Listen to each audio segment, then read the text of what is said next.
Yo, what is up, guys? It is Nick, or the Notorious Fantasy, back in today with another fantasy football video. In today's video, I'm going to be breaking down every single game from Sunday and all of the fantasy football implications from that game, going over injuries and all that stuff, so that you guys are more prepared for Week 8. So before I get in this Week 7 breakdown, I'd like to give you guys a word from my sponsor, Overlay DFS. Are you tired of having to pick the perfect player at every single position in order to win salary cap DFS? Are you tired of having your salary cap lineup out of the running to win the money in the first 5 minutes of the games? Does playing salary DFS feel like a job and not even a game? Well, I have the solution for you guys right here. OverlayDFS.com has a new revolutionary start-sit game for fantasy sports. They're home of the single entry GPP, and it's so simple, guys. I'm playing this every single week. All you got to do is you look at the matchups on your screen here. There's a bunch of them, and you just pick which players. You're going to have to pick 12 players as well as 3 alternates. Who do you think is going to do better than another person? So do you think Daniel Jones is going to be better than Teddy Bridgewater? It is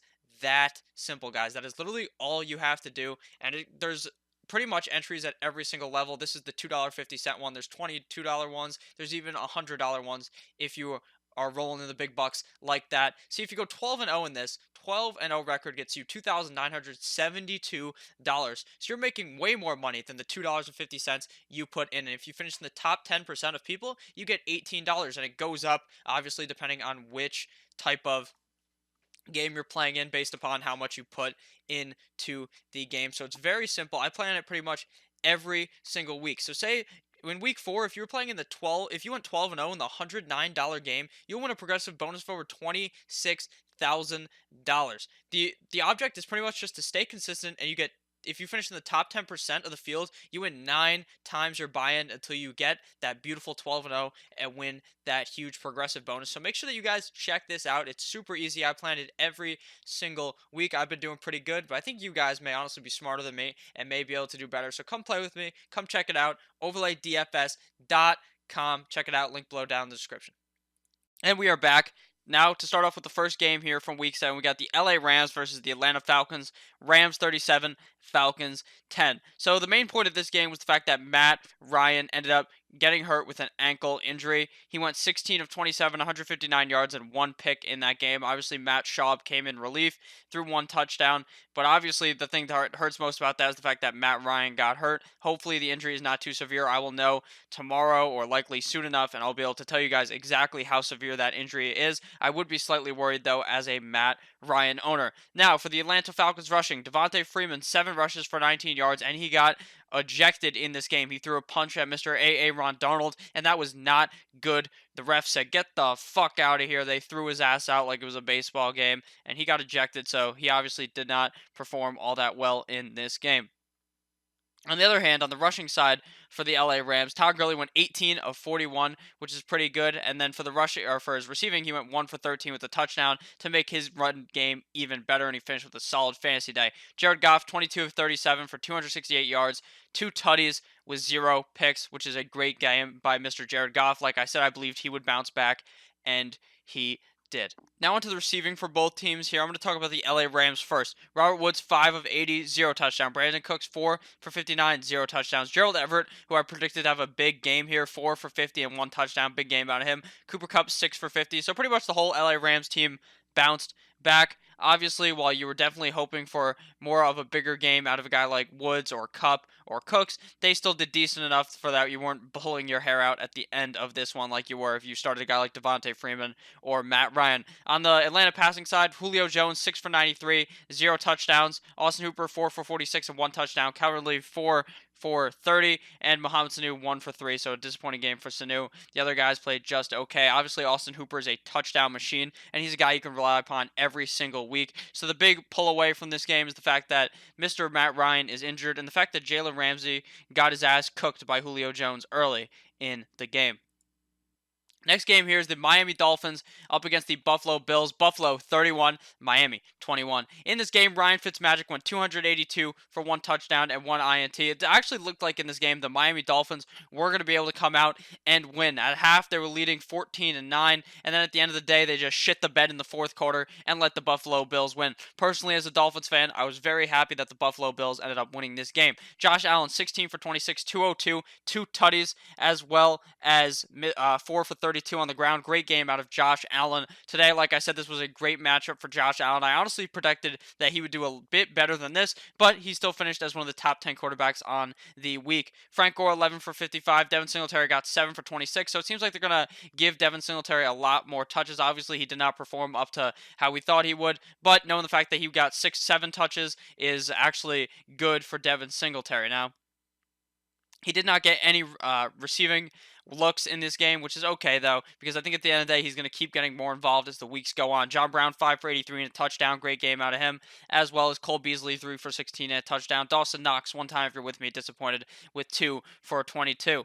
Now, for the Miami, there's really nothing much to talk about here. The rushing was shit. The receiving was shit, aside from Preston Williams, 6 for 82, which is a pretty good fantasy game. Devontae Parker, 5 for 55 and 1 touchdown. So pretty much what I got from this game is the fact that Josh Allen is going to be good every single week. He has a soft-ass schedule coming up. You got to make sure to pick up Josh Allen if he's somehow magically available in your league. Next game here is Minshew Mania and the Jacksonville Jaguars versus the Cincinnati Bengals. Jaguars 27, Bengals 17. What I really got from this game was the fact that the Cincinnati Bengals are fucking atrocious, falling to 0-7. Andy Dalton shit the bed at the end of the game. Gardner Minshew went absolutely ham. They scored 18 points in the last quarter. It was just fucking embarrassing for the Cincinnati Bengals, who seem to have life all the way until the fourth quarter. Gardner Minshew, 15 of 32 for 1 tutty. Good game out of Minshew, 9 for 48 on the ground. Leonard Fournette got 29 touches for 131 yards. Obviously did not find the end zone, even getting 2 for 14 in the passing game. Still a solid game out of Leonard Fournette, though. Now, DJ Chark got not that involved in this game, 3 for 53. The receiver to talk about in this game was Mr. D.D. Westbrook, 6 for 103 and no touchdowns. Big game out of D.D. Keelan Cole was the guy who ended up finding the end zone. On the Cincinnati side of the ball, Andy Dalton, 22 for 43, 276 yards, 1 tutty, 3 fucking interceptions. Shit game out of Dalton like I predicted, 4 for 33 on the ground. Joe Mixon, 10 carries for 2 yards, which is god-awful, but he somehow graced that end zone in the passing game, 1 for 2 and a touchdown. Amazing work out of Joe Mixon in this game. Obviously not. I was very disappointed. And Alex Erkinson, who the fuck is that guy? Or Alex Erickson, 8 for 137. He fucked over Mr. Auden Tate and Tyler Boyd. But y'all know who truly fucked over Tyler Boyd? Andy Dalton. He had 5 receptions on 55 yards, right? You're like, oh, that's okay. I mean, I guess he probably just didn't get the ball thrown to him. No, he got the ball thrown to him 14 fucking times, and the guy has butter on his fucking hands or something. Or Andy Dalton is just so fucking dumb that he can't pass the ball correctly. It's absolutely atrocious. Thank God Auden Tate and Tyler Boyd had okay games so that I don't have to jump out the goddamn window. What I really got from this game was that Gardner Minshew is actually pretty good, and that Leonard Fournette is a force to be reckoned with, especially when he's playing up against a bad run defense. Next game here is the Minnesota Vikings at the Detroit Lions. Minnesota 42, Lions 30. This was a huge game out of Mr. Kirk Cousins and Matt Stafford. Kirk Cousins 24 for 34, 337 yards, 4 tutties. Matt Stafford 30 for 45, 364 yards, 4 tutties, and 1 pick. Dalvin Cook, 25 for 142, 2 touchdowns. Obviously a huge game out of Mr. Dalvin Cook. Mr. Kerryon Johnson, 5 for 23, ended up getting hurt, exited the game early. Hopefully he's good to go for next week. It is a knee injury. Now in the passing game for Detroit, there's obviously one thing to talk about. Mr. Marvin Jones, 13 targets for 10 receptions, 93 yards, and 4 fucking touchdowns. Who would have known that? Last week, it was the Kenny Golladay show. This week, it's Marvin Jones. I predict next week, it's going to be Kenny Golladay back again. Obviously, Mr. TJ Hawkins, 3 for 32, isn't the best stat line, but an okay game out of him. Now, for Minnesota passing game, 7 and 142 for Mr. Stephon Diggs. Adam Thielen, 1 for 25 and a tutty, and he exited early with an injury as well. We have to monitor that. Obviously, it didn't look to be too terrible, at least in my eyes. I think Adam Thielen will be fine the next couple of weeks. Kerryon Johnson, same as well. Obviously, Kirk Cousins looked to dominate. He said, "You like that?" after he threw 4 fucking touchdowns in this game. I think that Kirk Cousins may actually be a guy that you can stream a lot.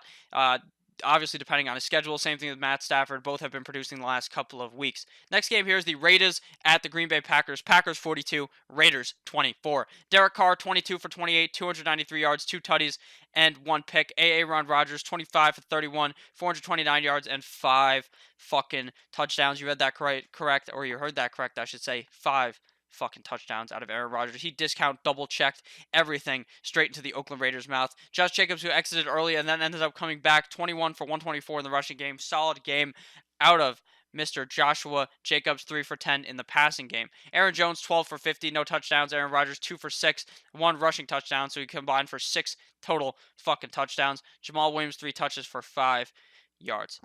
MVS 2 for 133 and 1 touchdown on 3 targets. Obviously, that's something you cannot see coming. Obviously, every game 74 on his long in that game.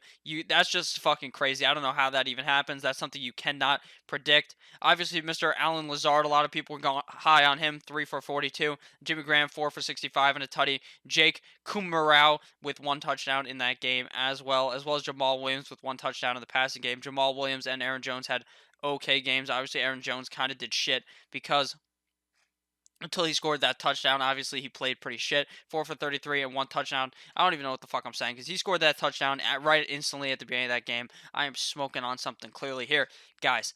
On the Oakland Raiders, guys, knock one time if you're with me, guys. All right. Darren Waller 7 for 126 and 2 tutties. Huge game out of Darren Waller for the Oakland Raiders. Keelan Doss 3 for 52, obviously 3 for 54. Obviously, with Tyrell Williams out, there's just going to be a shit ton of different guys catching the ball. All the guys you can rely on that team are Mr. Josh Jacobs and Darren Waller. Huge game out of Green Bay. Texans versus the Indianapolis Colts. Colts 30, Texans 23. Deshaun Watson played an okay game, 23 for 34, 1 tutty and 2 INTs, as well as 3 for 32 in the rushing game. Mr. Jacoby Brissett, 26 of 39 for 329 yards, 326 yards and 4 tutties. Great game out of Jacoby Brissett. Like I said, guys, they are going to try to run the ball a decent amount, but this game, they didn't commit to the run. They decided, hey, we can throw against the Texans, and they did just that. Even with Marlon Mack getting 18 touches for 44 yards, they still definitely decided to air it out.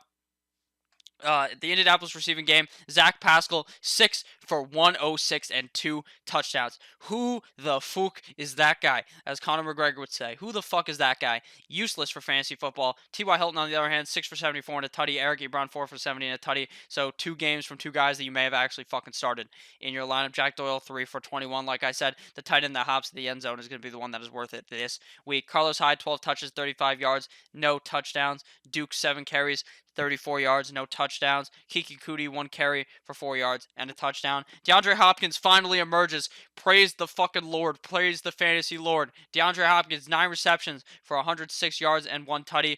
Kenny Stills, 4 for 105. What I really got out of this game was the fact that Deshaun Watson, even when playing bad, still honestly looked pretty good. And the fact that DeAndre Hopkins is back is definitely something that you should be excited about as a DeAndre Hopkins owner. I think it stays like this from here on out. Next game here, we have the Arizona Cardinals at the New York Football Giants. Cardinals 27, Giants 21. Even with Kyler Murray playing like absolute dog shit, the Cardinals ended up winning. Kyler Murray, 14 of 21 for 104 yards, 0 tutties, 0 picks. Chase Edmonds obviously had that monster game, 27 for 126 and 3 touchdowns. David Johnson, 1 for 2, no touchdowns. Now, guys, I know you're probably pissed off. Nick, you told me to start David Johnson, you fucking idiot. David Johnson got fucking 1 touch for 2 yards, you fucktard.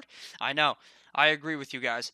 I don't know what the fuck happened, if I'm being completely honest with you guys. Fucking David Johnson, they say David Johnson's in. That's what the Cardinals say. They say he's in. And you know what he does? At the end of the thing, Cliff Kingsbury's like, oh, we only needed him in certain situations if it was fucked up. And then David Johnson just gets 1 touch. Why the fuck is he activated to get 1 fucking touch? The only thing he touched more than the ball was me. He sexually violated me in this game. 1 fucking carry? Are you fucking kidding me, Cliff Kingsbury?